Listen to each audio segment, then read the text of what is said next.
Salam alaikum, chers élèves de la classe de première S2, première S1. J'espère que vous avez bien. Voilà, dans cette vidéo, nous allons corriger l'exercice numéro 2 du TD qu'on avait posté dans le groupe WhatsApp. Donc ici, je vais commencer par vous expliquer le contexte de l'exercice. Si vous voulez voir plus clair, vous pouvez consulter l'exercice en fichier PDF. Je l'ai posté dans le groupe WhatsApp. D'accord? Maintenant, ici, on a un solide de masse M égale 500 grammes qui est capable de glisser sur un plan incliné AB de longueur 80 cm. On a également un coulisse muni d'une corde. Donc, le solide est relié par la corde relie le solide avec la coulisse. Vous comprenez? C'est ça la corde. D'accord?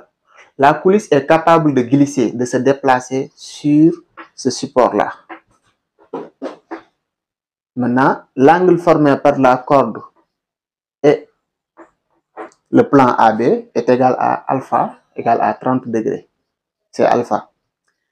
On l'a nommé alpha. Maintenant, il y a également le plan incliné AB qui fait un angle θ qui est égal à 45 degrés avec l'horizontale. D'accord? Maintenant, tout ça, c'est un seul plan qui est vertical. D'accord? Il se situe comme il est dans le tableau. Donc, nous sommes tout dans un seul plan. D'accord? Tout ceci, c'est dans un seul plan. Maintenant, arrivé au point B, on libère la corde. Ensuite, le solide continue son trajet jusqu'à C et continue. Maintenant, dans la question A, on nous demande de représenter les forces qui s'exercent sur le solide.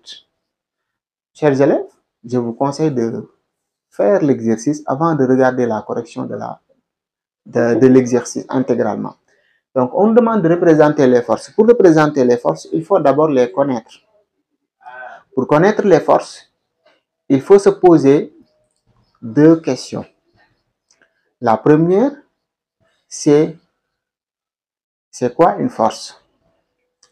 Une force, tu te rappelles, en classe de troisième, tu avais appris la définition d'une force. Une force est une cause capable de créer ou de modifier un mouvement. Donc ici, on vous demande de représenter ces causes par des vecteurs, par des flèches. D'accord? Maintenant, on a dit une cause créée par un corps sur un autre corps. C'est-à-dire, il y a, quand on parle de force, donc, la deuxième chose à savoir, c'est quand on parle de force, il y a deux choses. Le corps qui exerce la force et le corps qui subit la force. C'est important de connaître ça pour pouvoir représenter les forces. Le corps qui subit la force, c'est ça le solide. Le solide, il subit toutes les forces. Maintenant, ce qu'on va chercher, quels sont les corps qui exercent la force sur le solide? Déjà, il y a toujours le poids qui est exercé par la Terre sur tous les objets qui sont autour de la Terre. Donc, la Terre est représentée par l'horizontale. Maintenant, la Terre exerce une force appelée le poids sur le solide, dirigé vers le bas verticalement. Donc, dirigé vers la Terre. Parce que c'est la Terre qui l'exerce.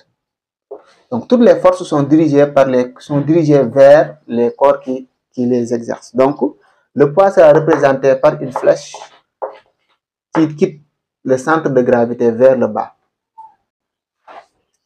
D'accord? Donc, je cite, je fais bilan des forces.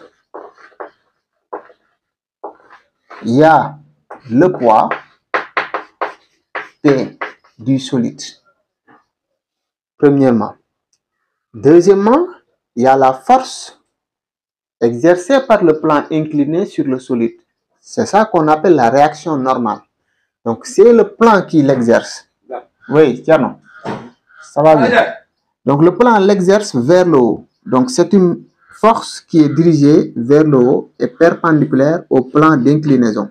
On l'appelle la réaction normale. Dans le texte de l'exercice, ici, on a dit qu'il n'y a pas de frottement. Donc, il n'y a que la réaction normale qui s'exerce sur le solide. La réaction exercée par le plan AB. Il y a une troisième force exercée par la corde. Puisque c'est la corde qui l'exerce, donc la force F, on l'a appelée F, elle est dirigée vers la corde, vers le haut, suivant la corde.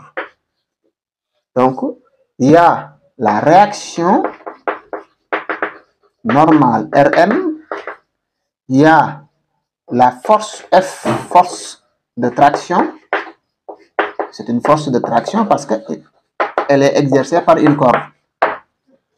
Voilà, donc il n'y a que